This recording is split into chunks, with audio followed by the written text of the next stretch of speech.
Pilati, of course, I am guessing traffic has picked up since everyone who was at work would have been trickling in and out of the province and city by now.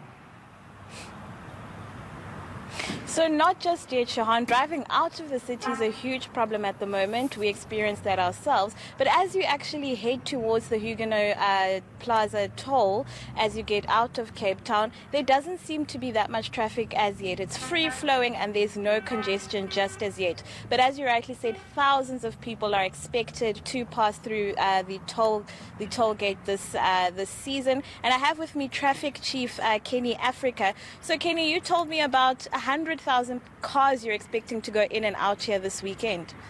Yeah, definitely.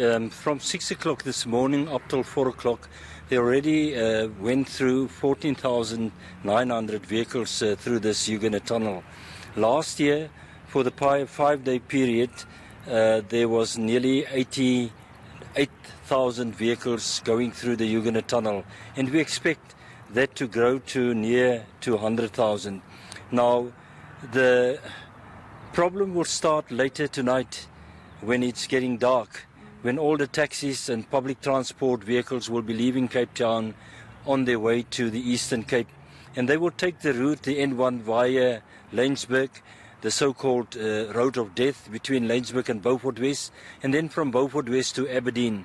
Now, we already had our first fatal crash this morning, and that was around about 6:15 in the Hex River Valley on the N1 just outside the Dorings, where a Kia motor vehicle and Nissan Bakkie collided head-on, and the driver of the Kia motor vehicle lost his life in this crash.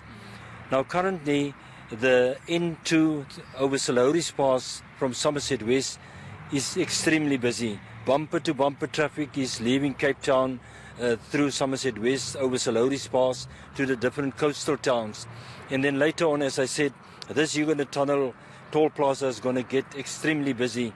And we will check each and every taxi and public transport vehicle that will be leaving Cape Town, making sure that the vehicles are roadworthy.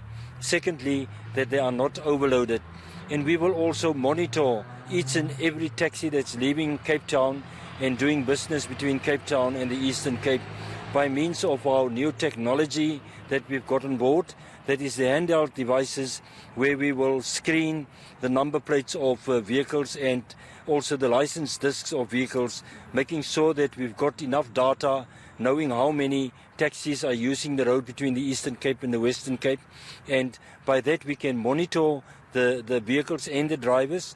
And we also will be having a fatigue management program between Beaufort West and Laingsburg, where we will then stop taxis and public transport vehicles, and when a driver seems to look that he or she is tired, then we will park that taxi, take away the keys, and let the driver rest for at least 4 to 6 hours. So there is a no-nonsense approach when it comes to fatigue. If you're tired, don't get behind the steering wheel of a motor vehicle. You are just as dangerous as a drunken driver when you're tired. So please, take a rest and stop after every 200 kilometers or 2 hours. And lastly, don't drink and drive in our province. We have a no-nonsense approach with regards to drinking and driving, and we will arrest you. So please refrain from drinking and driving. We've got no problem if you want to enjoy yourselves. Do it, but don't get behind the steering wheel of a motor car whilst you're under the influence. Sure.